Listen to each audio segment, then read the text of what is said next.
Hello commerce की जान, मेरे प्यारे भाई और मेरी प्यारी बहन और इस कॉमर्सार्थी की शान मान और पहचान। कैसे हो आप सभी? होप आप बिल्कुल बहुत अच्छे होंगे। जैसा कि आप जानते हैं, हमने क्लास 12th के लिए सेशन 2026-23 के लिए अकाउंटेंसी सब्जेक्ट की एक टॉपर सीरीज स्टार्ट की हुई है। इस टॉपर सीरीज का मेन टारगेट आपके बोर्ड्स एग्जामिनेशन में 100% मार्क्स अचीव करवाना है। इस टारगेट को पूरा करने के लिए आपके इस कॉमर्सार्थी ने अकाउंटेंसी के कंसेप्ट, फंडामेंटल्स, लॉजिक्स और फॉर्मूला की एक रेसिपी बनाई है। इस रेसिपी के अंदर मैं आपको कंसेप्ट क्लैरिटी दूंगा, आपको इजी एक्सप्लेनेशन दूंगा और जो ये कंटेंट है ना, ये आपके बोर्ड्स एग्जामिनेशन को फोकस करके तैयार किया गया है। और ये रेसिपी है आपकी रसमलाई। रसमलाई कि इस रेसिपी को अगर आपने चख लिया तो मैं इस बात की लिखकर गारंटी आपको दे सकता हूं, आपको किसी पर्सनल ट्यूटर की या कोई ट्यूशन की कोई जरूरत नहीं रहेगी। आपका कॉमर्सार्थी ही आपकी नैया पार लगा देगा और बोर्ड्स में 100% मार्क्स अचीव करवा देगा। तो चलिए शुरू करते हैं बिना टाइम वेस्ट करे। जैसा कि हमने फर्स्ट लेक्चर में देखा था, फर्स्ट लेक्चर में हमने सीखा था कि साझेदारी होती क्या है। हमारे पास बहुत सारे फॉर्म्स ऑफ बिजनेस होते हैं, प्रकार होते हैं व्यवसाय के। उनमें से हम किस तरीके से पहचानेंगे कि ये इसको हम साझेदारी बोलेंगे, कंपनी बोलेंगे या फिर समिति बोलेंगे। तो साझेदारी पहचानने के लिए मैंने आपको यहाँ पर 6 मुख्य तत्व आपको यहाँ सिखाए थे जो साझेदारी का निर्माण करते हैं। इस साझेदारी के अंदर जितने पार्टनर होते हैं उनके मैंने आपको राइट्स भी बताए थे। इन राइट्स को, ड्यूटी को और पार्टनर्स की रिस्पॉन्सिबिलिटी को और इस बिजनेस को रन करने के लिए जो रेगुलेशन बनाए जाते हैं, जो नियम बनाए जाते हैं, उनको, जो उनका एक ढांचा होता है, उसे हम साझेदारी विलेख कहते हैं। उस साझेदारी विलेख में इन सभी दायित्वों का उल्लेख होता है, रिस्पॉन्सिबिलिटी का उल्लेख होता है और कर्तव्यों का उल्लेख होता है, अधिकारों का उल्लेख होता है। सपोज कीजिए अगर ये साझेदारी विलेख न हो तो हमारे फर्म के ऊपर कौन से नियम लागू होंगे? आपको इस क्वेश्चन का आंसर देना है। इतना हमने हमारी फर्स्ट वीडियो में डिस्कस किया था। जो पूरी पार्टनरशिप का बेस है, फंडामेंटल्स है, इसके बगैर आपके पार्टनरशिप को समझना बहुत मुश्किल है। फिर हमने सेकंड लेक्चर स्टार्ट किया था। सेकंड लेक्चर में मैंने आपको बताया था कि जो पार्टनरशिप हमने क्रिएट की है, पार्टनरशिप टाइप में हमने बिजनेस स्टार्ट किया है, वो होता है आपसी ईमानदारी के बिहाव पर, ईमानदारी के बेस पर। उसमें पारदर्शिता का होना जरूरी है, जिसके लिए हम इसके अंदर अकाउंट्स बनाएंगे, खाते बनाएंगे, ताकि सभी के बीच, सभी पार्टनर्स के बीच पारदर्शिता बनाई रखी जाए। तो ये अकाउंट्स कौन से थे आपके? ट्रेडिंग अकाउंट था, प्रॉफिट एंड लॉस अकाउंट था, profit and loss appropriation account था एंड बैलेंस शीट थी। ये सभी अकाउंट हम पार्टनरशिप में बनाएंगे, तैयार करेंगे। लेकिन जो पार्टनरशिप है, trading account, profit and loss account, balance sheet, ये हमने अपने 11th क्लास में जब हम छोटे थे उस टाइम इनको बनाना हमें सीखा हुआ है। अब ट्वेल्थ में पार्टनरशिप के अंदर हम profit and loss appropriation account बनाना सीखेंगे। इसके अंदर जो जो एंट्री होती है, जो इसके एलिमेंट्स होते हैं, वो फर्म के लिए कौन से वो खर्चे हैं, कौन सी वो इनकम है, उनका फ्लो किस साइड से किस साइड होगा और वो क्या रूल है। जो profit and loss appropriation account बनाया जाएगा उसको बनाने का क्या रूल है, किस रूल के बेस पर इसके अंदर एंट्री की जाएगी, इन सभी बातों पर हमने डिस्कस किया था हमारे सेकंड लेक्चर में। आज के इस वीडियो सेशन में हम बात करेंगे कि जो ये ट्रांजैक्शन है, जो ट्रांजैक्शन एंट्री है, जिन्हें हम profit and loss appropriation account में लिखेंगे, इनकी कैलकुलेशन कैसे करनी है। अगर मेरे प्यारे भाई, प्यारी बहन, आपने इन कैलकुलेशन को सीख लिया तो मैं गारंटी देता हूं कि जो फंडामेंटल्स ऑफ पार्टनरशिप है या साझेदारी फर्म के खाते एवं आधारभूत सिद्धांत का जो फर्स्ट चैप्टर है, ये आपका 60% कवर हो जाएगा। और इस वीडियो में मैं आपको सिखाऊंगा कि एग्जामिनर चाहे किसी भी टाइप से आपको इन एडजस्टमेंट को इन एंट्री को दे दे, लेकिन हम उन्हें सोल्व कर ही देंगे। ठीक है, हम अलग अलग टाइप्स की यहाँ पर अलग अलग एस्पेक्ट से एक एंट्री को देखेंगे। ठीक है, हमने जाना था सेकंड वीडियो में कि जो पार्टनरशिप का profit and loss appropriation account होता है वो हमारा नॉमिनल नेचर का अकाउंट होता है। नॉमिनल नेचर, जिसे हम हिंदी में कहते हैं नाम मात्र, नाम मात्र का खाता। इस खाते में एंट्री करने का रूल होता है debit all expenses and losses, credit all income and gain. ठीक है, इसको बेस मानकर हम profit and loss appropriation account में सभी एंट्रीज को करेंगे। अब हम वन बाय वन सीखेंगे कि इन सभी की कैलकुलेशन कैसे करते हैं। आपको स्क्रीन पर ये परफॉर्मा दिख रहा होगा, ये profit and loss appropriation account का परफॉर्मा है। ठीक है, इसके अलावा जो साझेदारी में जो हमारा ये फर्स्ट चैप्टर है, इसके अंदर प्रॉफिट एंड लॉस के अगेंस्ट जो चार्जेस होते हैं, 3-4 एंट्री होती है, उनको भी मैं आपको करवाऊंगा। ठीक है, तो पहला जो हमारा है, पहला पॉइंट है टू सैलरी ऑफ पार्टनर। इसकी कैलकुलेशन कैसे करेंगे। अब एग्जामिनर क्वेश्चन में दे देगा कि सपोज कीजिए हमारे पास पार्टनर है चिंटू। चिंटू, इसको सैलरी दी जाती है बिजनेस में। तीन तीन पार्टनर थे, चिंटू, मिंटू एंड चिंटू।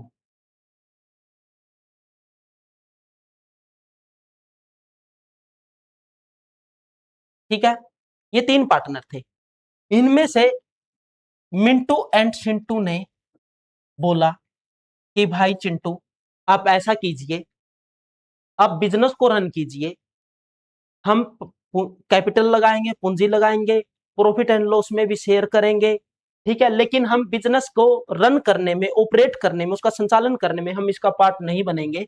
आप इसको हमारी तरफ से बिजनेस को रन कीजिए। ठीक है, अब चिंटू के मन में सवाल आया, भाई मैं अकेला बिजनेस में टाइम स्पेंड करूंगा, मैं इसे ऑपरेट करूंगा, मैं टेंशन भी लूंगा, ठीक है, हर प्रकार के काम करने की, लेकिन ये सभी, ये दोनों मौज करेंगे और जो पिछले दिन हमें प्रॉफिट मिलेगा या लॉस मिलेगा उसमें हम बराबर के हिस्सेदार होंगे। जो भी इनका लाभ हानि अनुपात तैयार ये डिसाइड करेंगे वो आपस में बांटेंगे। ठीक है, अब चिंटू कहता है मिंटू एंड चिंटू को, देखो भाई, जो ये टाइम मैं अपना बिजनेस में दूंगा, अगर मैं इस टाइम को कहीं और इन्वेस्ट करता हूं, किसी और काम में इन्वेस्ट करता हूं, तो मैं तो वहां से 10,000 रुपए पर मंथ कमा सकता हूं। अब मिंटू और चिंटू ने बोला ठीक है भाई, अगर आपके अंदर इतनी कैपेसिटी है कि आप 10,000 रुपए वहां कमा सकते हो बाहर किसी अन्य काम में, तो आप, हम ऐसा करेंगे कि आपको 10,000 रुपए दे देंगे सैलरी के, लेकिन आपको बिजनेस रन करना पड़ेगा। ये हुआ इसका लॉजिक कि एक पार्टनर को सैलरी क्यों दी जाती है या कई पार्टनर को सैलरी क्यों दी जाती है, क्योंकि वो बिजनेस को संचालन करने में एक्टिव रहते हैं, सक्रिय रहते हैं। तो इसकी कैलकुलेशन कैसे करेंगे मेरे प्यारे भाई।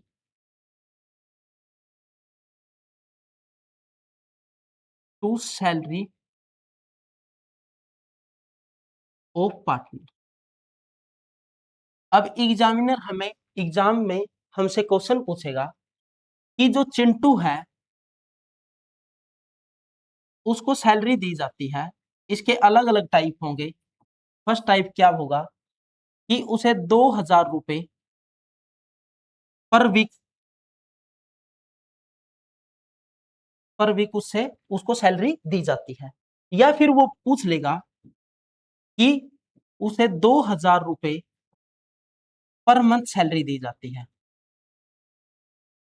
या एग्जामिनर बोल देगा कि उसे 8,000 रुपए पर क्वार्टर, तिमाही, जिसे हम बोलते हैं तिमाही, ठीक है, पर क्वार्टर दी जाती है। या चौथा एस्पेक्ट में वो पूछ लेगा कॉम्प्लेक्स क्वेश्चन को बनाने के लिए कि उसे 20,000 रुपए पर हाफ ईयरली दिए जाते हैं या अर्धवार्षिक तौर पर दिए जाते हैं। अब इनकी कैलकुलेशन कैसे करेंगे? हम जानते हैं कि एक साल में 52 वीक होते हैं, ये हमें जानना होगा। 52 वीक एक साल के अंदर हम मान के चलते हैं, तो उसकी पूरी साल की सैलरी कितनी हुई, इसकी गुणा कर देंगे इसके साथ, 2000 के साथ, 1,04,000 रुपए। ठीक है। अगर एग्जामिनर ने इस टाइप से क्वेश्चन पूछा है, एक साल में महीने कितने होते हैं, 12, उसे पर महीना 2000 रुपए मिल रहे थे, तो एक साल की सैलरी हुई उसकी 24,000 रुपए। या फिर उसने बोला कि पर क्वार्टर मिलेंगे उसे 8,000 रुपए। अब तिमाही किसे बोलते हैं? 3 महीनों का समूह, 3 महीनों का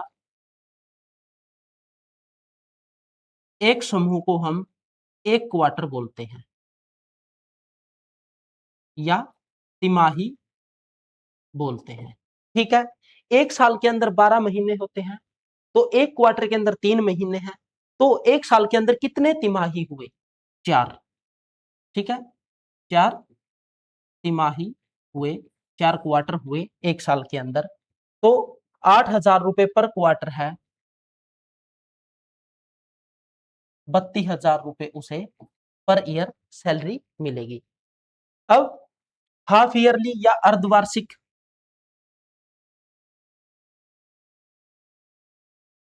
अर्धवार्षिक सैलरी है, तो अर्ध वर्ष कितने होते हैं? एक साल में 2 अर्धवर्ष हुए, 6-6 महीने के।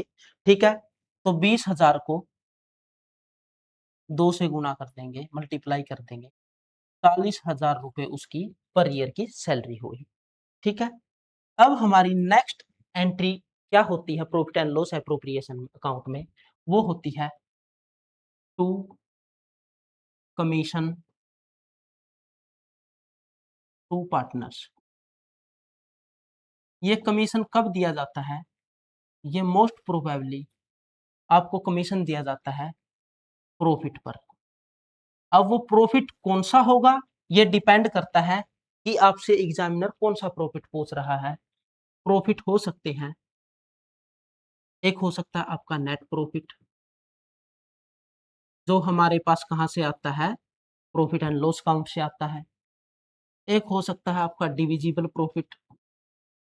डिविजिबल प्रॉफिट क्या होता है? डिविजिबल प्रॉफिट वो प्रॉफिट होता है जो profit and loss appropriation account में सभी एडजस्टमेंट करने के बाद हमारे पास वो प्रॉफिट बचता है जिसे हम पार्टनर के बीच डिस्ट्रीब्यूट करते हैं। ठीक है। या फिर वो पूछ लेगा कि नेट डिविजिबल प्रॉफिट पर हम कमीशन देंगे। अब इनकी कैलकुलेशन हमें करनी होगी। ठीक है।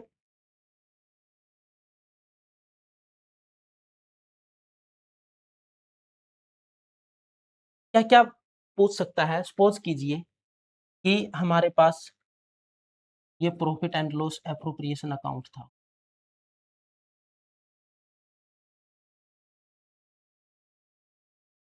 ठीक है।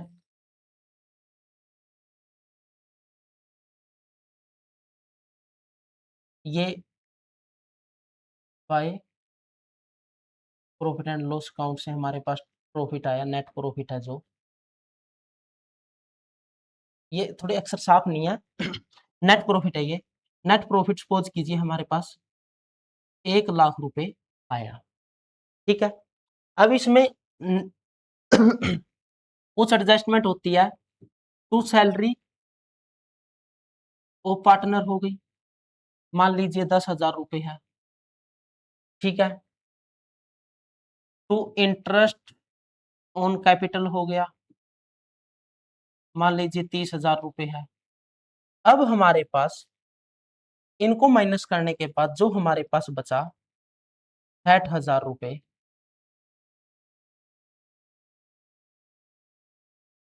ये क्या है? ये है हमारा 60,000 रुपए डिविजिबल प्रॉफिट या डिस्ट्रीब्यूशनेबल प्रॉफिट, जिसे हम पार्टनर में बांटेंगे। ठीक है। ये डिविजिबल प्रॉफिट हुआ। अब हमारे पास केस क्या क्या बनते हैं? अगर क्वेश्चन में आया कि 10% कमीशन देना है, 10% कमीशन ऑन नेट प्रॉफिट, तो हम किस पे कैलकुलेट करेंगे, इस पर कैलकुलेट करेंगे। 1 लाख रुपए का 10% कितना हुआ, 10,000 रुपए। ठीक है, ये कमीशन हुआ। दूसरा एस्पेक्ट क्या बनता है इसको कॉम्प्लेक्स बनाने के लिए कि 10% कमीशन देना है, 10% कमीशन ऑन डिविजिबल प्रॉफिट।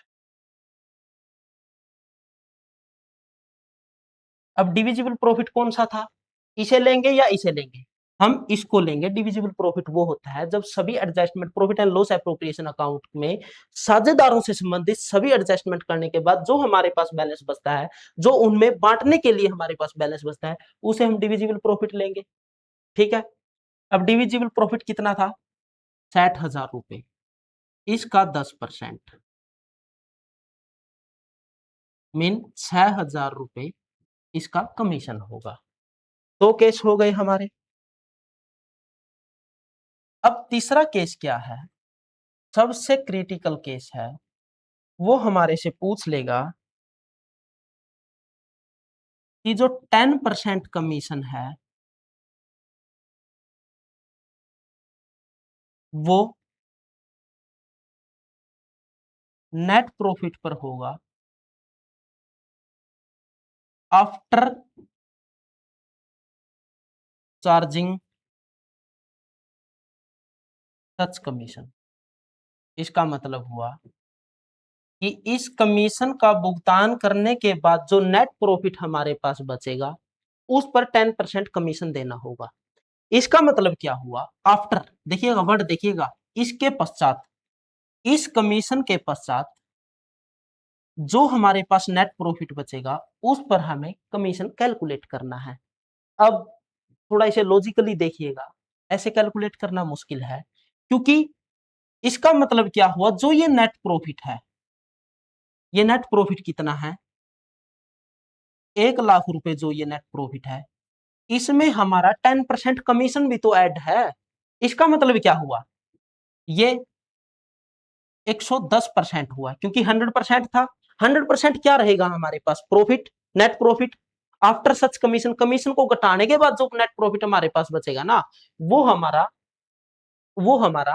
क्या रहेगा, 100% रहेगा। लेकिन जो ये कमीशन घटाने से पहले का नेट प्रॉफिट है उसमें ये 10% कमीशन भी तो है, इसलिए इसे हम 110% मान लेते हैं। ठीक है, तो इसकी कैलकुलेशन कैसे करेंगे, इसकी कैलकुलेशन करेंगे नेट प्रॉफिट क्रॉस 10% कमीशन। ये नेट प्रॉफिट कितना है, ये है आपका 100 प्लस 10%, क्योंकि जो net profit after such commission, commission के बाद नेट प्रॉफिट हमारे पास बचेगा वही तो 100% होगा। लेकिन जो कमीशन घटाने से पहले का प्रॉफिट है वो क्या है, वो हमारा 110% है, क्योंकि उसमें 10% कमीशन भी तो ऐड है। तो उसके लिए फार्मूला ये हो जाएगा, हमारे पास 1 लाख रुपए है का 10, 1/10, इसको कैलकुलेट करेंगे तो ये ऐसा कुछ समथिंग आएगा। ठीक है,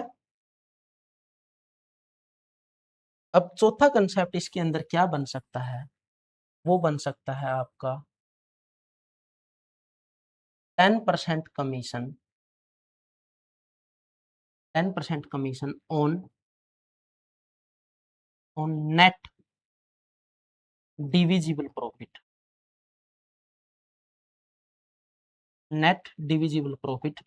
इस कंसेप्ट को समझने की कोशिश कीजिए। हमने इससे पहले कैलकुलेट किया था कि 10% कमीशन ऑन डिविजिबल प्रॉफिट, की जो डिविजिबल मतलब डिस्ट्रीब्यूशनेबल प्रॉफिट है उसके ऊपर हमें 10% कमीशन कैलकुलेट करना था। अब एग्जामिनर ने घुमा के क्वेश्चन पूछ लिया, बहुत ही कॉम्प्लेक्स क्वेश्चन को बना दिया, तो उसमें लगा दिया इन्होंने net profit, net divisible profit. अब जो ये divisible profit, net divisible profit कब होगा, जब ये कमीशन भी हम इसमें से माइनस कर देंगे। डिविजिबल प्रॉफिट नेट कब होगा, इसका मतलब जो हमारे पास अभी तक, यहां तक जो हमारे पास प्रॉफिट है वो 60,000 है, ये हुआ हमारा डिविजिबल प्रॉफिट, लेकिन हमें इसमें से माइनस करना है 10% कमीशन, तभी तो ये हमारे पास निकल के आएगा कि जो जिसे हम हम डिस्ट्रीब्यूट करना है नेट डिविजिबल प्रॉफिट।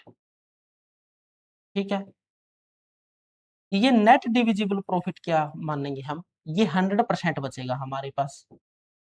ठीक है, अब इस नेट डिविजिबल प्रॉफिट ये 100% है, लेकिन अगर इसमें ये 10% कमीशन और जोड़ दें, ये एग्जांपल बता रहा हूं मैं आपको, 10% कमीशन और जोड़ दें तो ये हमारा क्या बन जाएगा, डिविजिबल प्रॉफिट।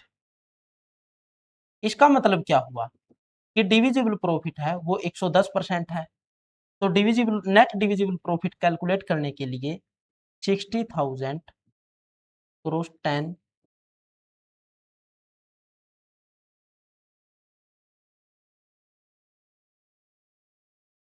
ऐसे कैलकुलेट करेंगे हम। ठीक है, ये थी हमारी दूसरी एंट्री।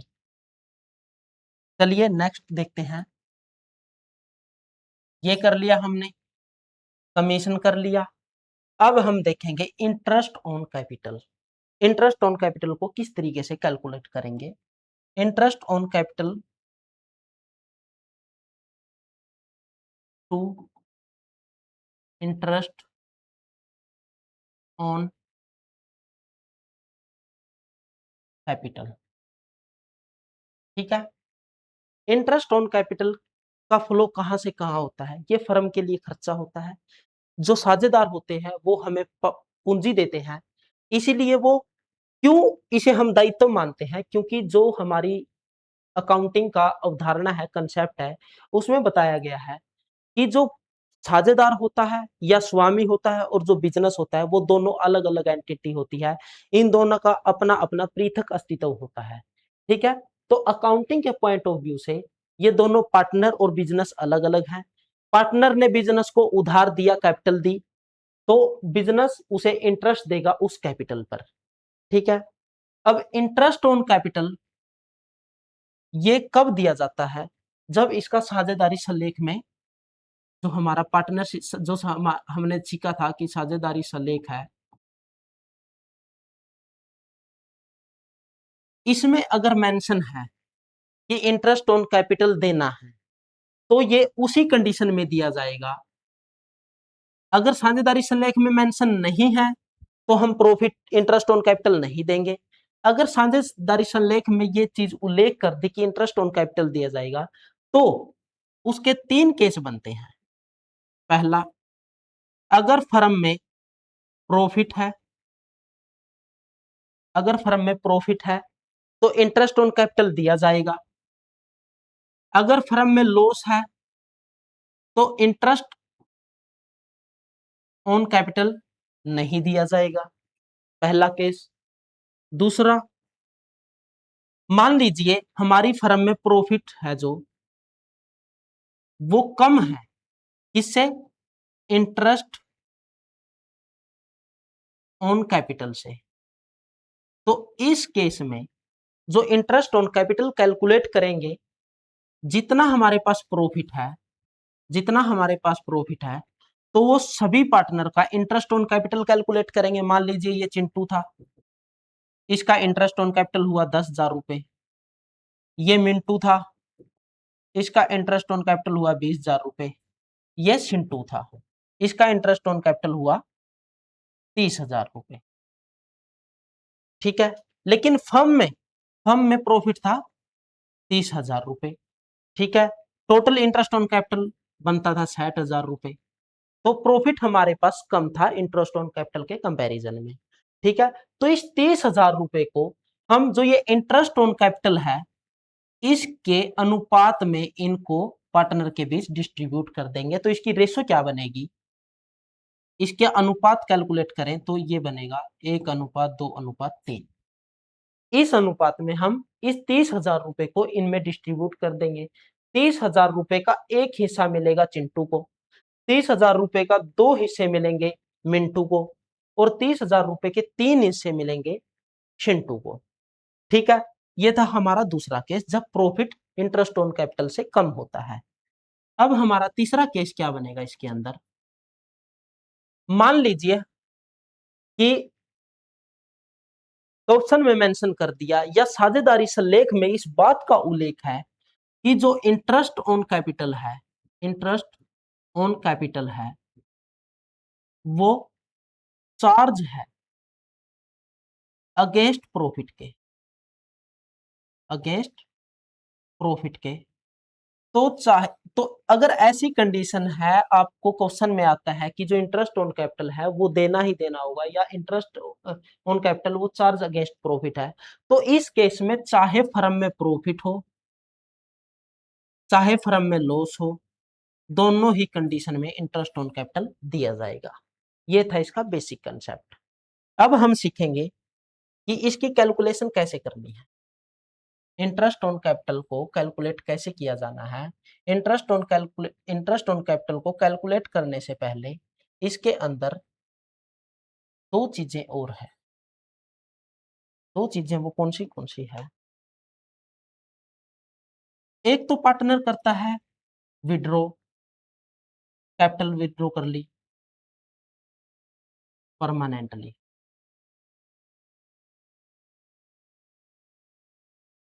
कैपिटल विड्रॉल कर ली,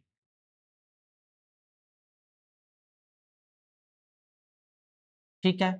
एक होती है ड्रॉइंग, ड्रॉइंग जो ये कैपिटल का विड्रॉल होता है, कैपिटल को निकाल लेना बिजनेस द्वारा, साझेदार द्वारा, तो ये होता है आपका परमानेंट नेचर का, कि इसे स्थायी रूप से बिजनेस से निकाल लिया साझेदार ने। जो ड्राइंग होती है ये होती है आपकी टेम्परेरी, इसलिए ये होती है चार्ज अगेंस्ट प्रॉफिट और ये होती है चार्ज अगेंस्ट कैपिटल।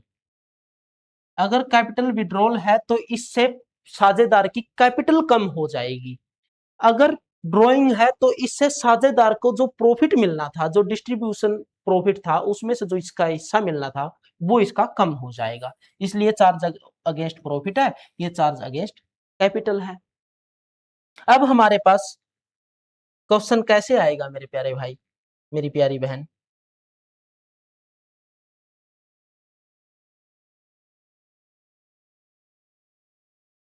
तो इंटरेस्ट ऑन कैपिटल ये किस बेस पर कैलकुलेट किया जाता है, इसकी कैलकुलेशन करने के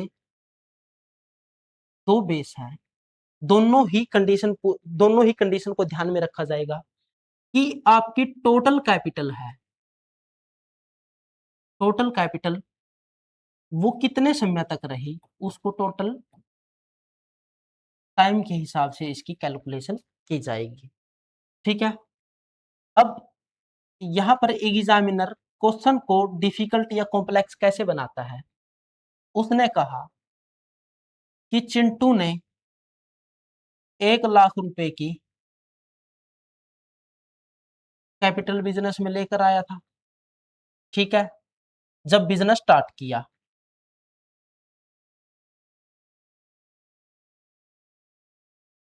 फिर वो कहता है कि वो 20,000 रुपए, 20,000 रुपए कैपिटल दोबारा लेकर आया, ब्रिंग कैपिटल्स,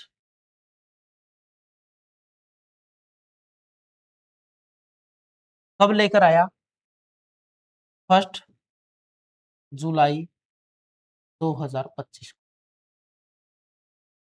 ठीक है। फिर कहता है कि जो ये हमारा चिंटू पार्टनर था इसने 30,000 रुपए विड्रॉल कर लिए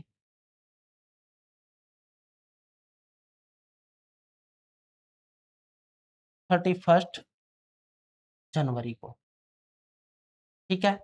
ये हमारा 1 अप्रैल से 31 मार्च तक का फाइनेंशियल ईयर था, अकाउंटिंग ईयर था, ठीक है। अब हम इसकी कैलकुलेशन कैसे करेंगे,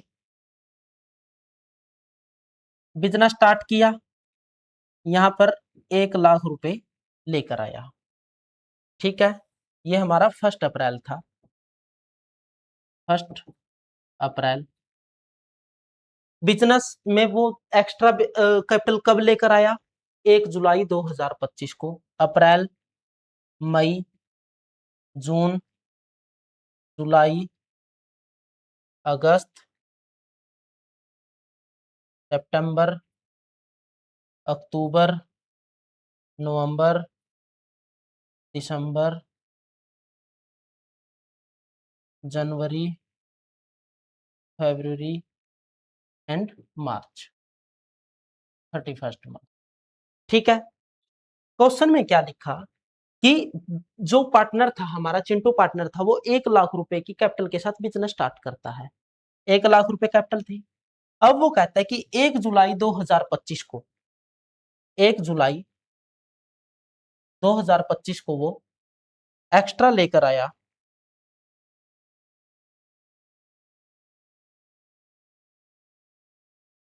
एक्स्ट्रा कितने रुपए लेकर आया?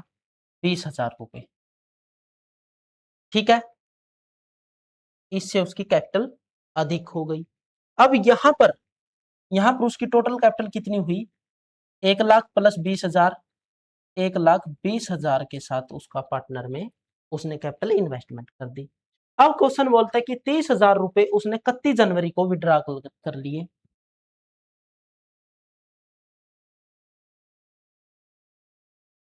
31 जनवरी को कितने विड्रॉ करे? 30,000। 30,000 एक 20 में से घटाएंगे तो हमारे पास बची टोटल नेट कैपिटल इसकी बिजनेस में इन्वेस्ट हुई 90,000 रुपए।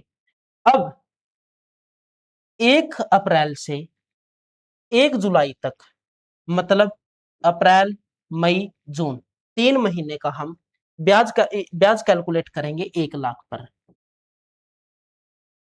सपोज कीजिए कि जो इंटरेस्ट ऑन कैपिटल था वो 10% से फर्म पेड करेगी पार्टनर को। तो 1 लाख पर 10% के हिसाब से हम कैलकुलेट करेंगे 3 महीने का ब्याज। 10,000,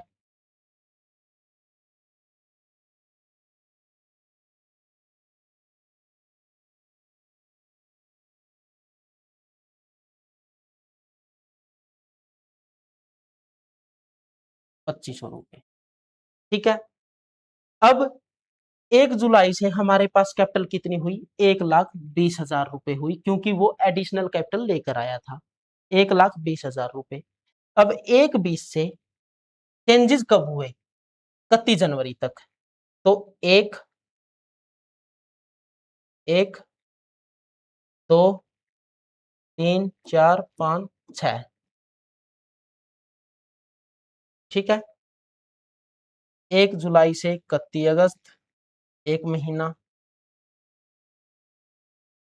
नहीं नहीं, हाँ ये कंप्लीट महीना ना, एक कंप्लीट हुआ, 1 तारीख से स्टार्ट किया ना इसने, एक। तो 7 महीने का हम ब्याज यहाँ कैलकुलेट करेंगे।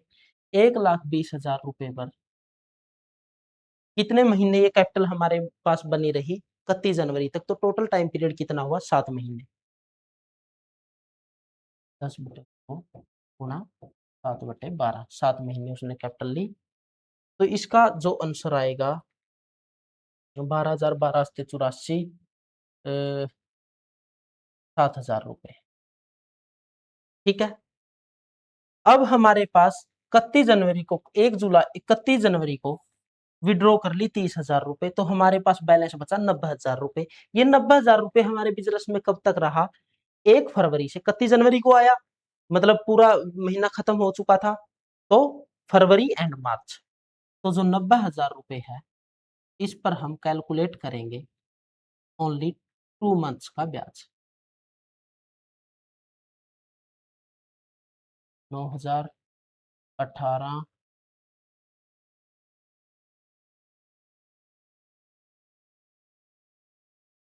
1,500 रुपए। ठीक है, तो टोटल इंटरेस्ट ऑन कैपिटल कितना हुआ? 2,500 प्लस 7,000 प्लस 1,500, टोटल कितना हुआ? 11,000 रुपए। तो इंटरेस्ट ऑन कैपिटल कितना हुआ? 11,000 रुपए टोटल इंटरेस्ट ऑन कैपिटल हुआ। अब क्वेश्चन में आपको दे देगा, आपको कंफ्यूज करने के लिए दूसरा एस्पेक्ट क्या बनता है इसी में समझा देता हूं, कि एक टर्म और डाल देगा कि इन्होंने 50,000 रुपए की ड्राइंग करी, 50,000 रुपए की ड्राइंग करी 1 अगस्त को, ठीक है, अगस्त यहां था, 50,000 रुपए की ड्राइंग करी। अब नादान बच्चा जिसने कंसेप्ट को नहीं समझा होगा, जिसने कंसेप्ट को नहीं सीखा होगा, वो इस 50,000 को एक 20 में से घटा देगा, एक महीने का यहाँ ब्याज कैलकुलेट करेगा, 70,000 रुपए का यहाँ कैलकुलेट करेगा और क्वेश्चन को गलत कर देगा। इसलिए ड्राइंग ये आपको सिर्फ कंफ्यूज करने के लिए दी गई होगी। ड्राइंग का इंटरेस्ट ऑन कैपिटल करते वक्त कोई एंट्री नहीं की जाती, इसको अनदेखा कर दिया जाता है, क्योंकि ड्राइंग चार्ज अगेंस्ट प्रॉफिट होती है, ये कैपिटल को अफेक्ट नहीं करती। ठीक है, रिजर्व के लिए स्पेशली दे दिया जाएगा कि 10% रिजर्व नेट प्रॉफिट पर कैलकुलेट करेंगे, या फिर 10% रिजर्व हम करेंगे डिविजिबल प्रॉफिट पर।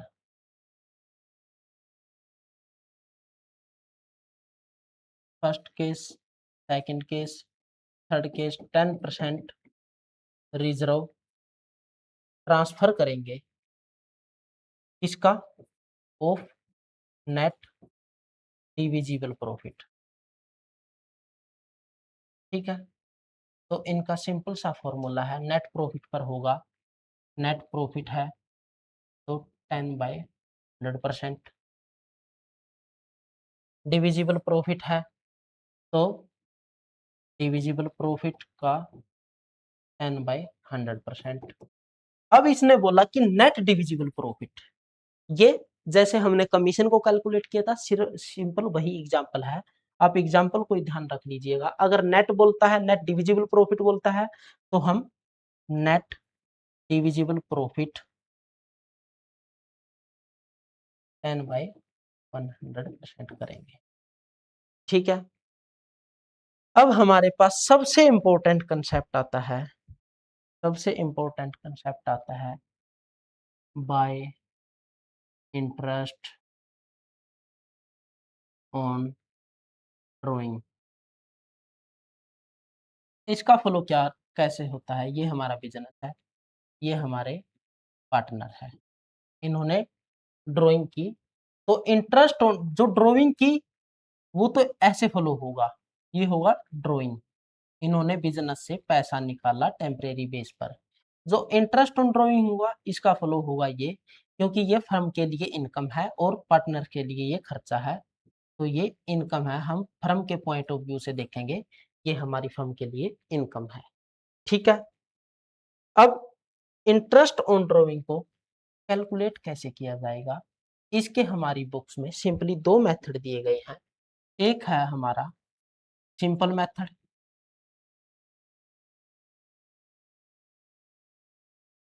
सिंपल मेथड इसमें बताया गया है कि जितनी हमारी ड्राइंग्स हुई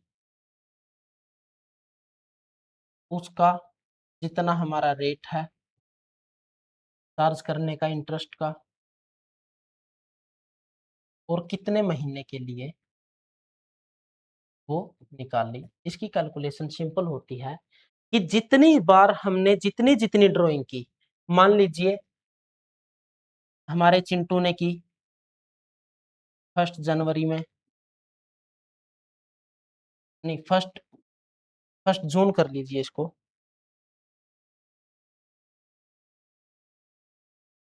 1 जून को 10,000 रुपए। ठीक है, फिर दूसरी ड्राइंग की चिंटू ने 10,000 रुपए की अगस्त में। ठीक है, 1 अगस्त में 15,000 रुपए की, फिर तीसरी ड्राइंग की 1 दिसंबर को 20,000 रुपए। ठीक है, तो इसको कैलकुलेट कैसे करेंगे, इसमें हम प्रत्येक के लिए अलग अलग कैलकुलेशन करेंगे। इसने पहले ड्राइंग जून में की, तो 1 जून से 31 मार्च तक कितने महीने बने, जून, जुलाई, अगस्त, सितंबर, अक्टूबर, नवंबर, दिसंबर, जनवरी, फरवरी, मार्च, 10 महीने। तो इसका रेट मान लीजिए 6% है, 6% है, ठीक है। Rate of interest on drawing होगा जो 6% है। कितने महीने के लिए ड्रॉइंग की है, कितने महीने तक का ब्याज लगाएंगे, 10 महीने का, ठीक है। अब इसके लिए अलग कैलकुलेट करेंगे, 1 अगस्त से 31 मार्च तक, अगस्त, सितंबर, अक्टूबर, नवंबर, दिसंबर, जनवरी, फरवरी, मार्च, अप्रैल, मार्च, ठीक है, 31 मार्च, 8 महीने का, 6% के हिसाब से, ठीक है। अब इसने तीसरी ड्राइंग की थी 1 दिसंबर को, 20,000 की, इस पर इंटरेस्ट लगेगा 6%, ठीक है। 1 दिसंबर से 31 मार्च तक हुए 4 महीने, तो इस पर 4 महीने का चार्ज हम कर लेंगे। ये था हमारा सिंपल मेथड। अब दूसरा हमारा मेथड कौन सा है, वो है हमारा total product method. Total product method, total product method कब यूज किया जाता है, जब आपकी टोटल प्रोडक्ट मेथड के भी दो टाइप है, टोटल प्रोडक्ट मेथड, ठीक है। इसके भी टू टाइप्स हैं, एक तो टोटल प्रोडक्ट कैलकुलेट करके 1 महीने का ब्याज हम इस पर कैलकुलेट कर लेंगे, वही हमारा इंटरेस्ट ऑन ड्रॉइंग रहेगा, ठीक है। दूसरा है जब हमारा पार्टनर कंटिन्यूसली सेम डेट पर सेम ही अमाउंट हर बार निकाल रहा है, तो उसके लिए भी अलग मेथड है, वो हो जाएगा हमारा टोटल प्रोडक्ट का मंथली या एवरेज मेथड, वो है हमारा एवरेज मेथड, ठीक है। अब ये होगी हमारी ड्राइंग, ये मंथ, ये हो गया हमारा टोटल प्रोडक्ट, ठीक है। ये है हमारी ड्राइंग, ये हुए हमारे मंथ, ये हुई हमारी डेट, इस डेट को ड्राइंग की थी। अब मान लीजिए 1 जुलाई को की 10,000 रुपए, 1 जुलाई से 31 मार्च तक कितने महीने रहा, 9 महीने रहा, ठीक है। फिर इन्होंने की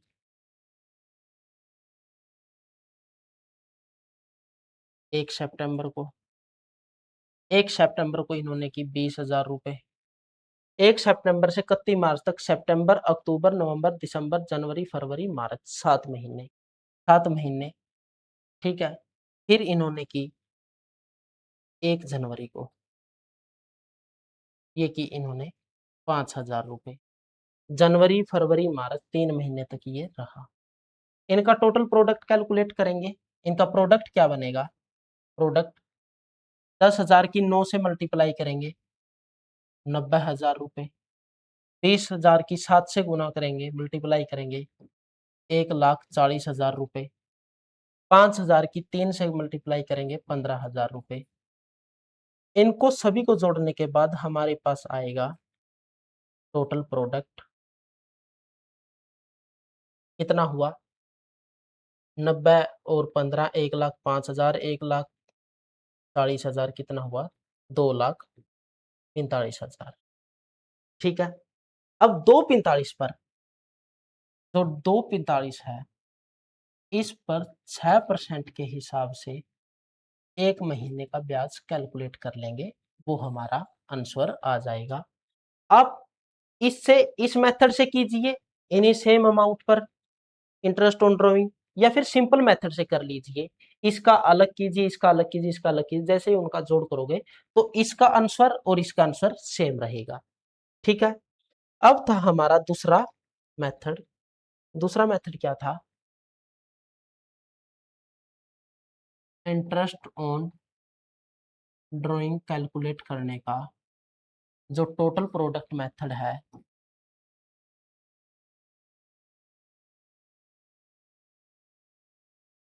टोटल प्रोडक्ट मेथड है, उसमें हम एवरेज बेसिस पर कैलकुलेट करेंगे, एवरेज मंथ पर डिपेंड करेंगे, एवरेज मंथ के बेस पर हम उस पर कैलकुलेट करेंगे, कैलकुलेशन करेंगे। वो कैसे करेंगे मेरे भाई? वो कब करेंगे? जब partner same amount and same date पर ड्राइंग कर रहा हो, ठीक है, तब हम एवरेज मंथ मेथड यूज करेंगे। इसका फॉर्मूला क्या होता है? आपकी ड्राइंग की गई amount rate by 100 cross average month,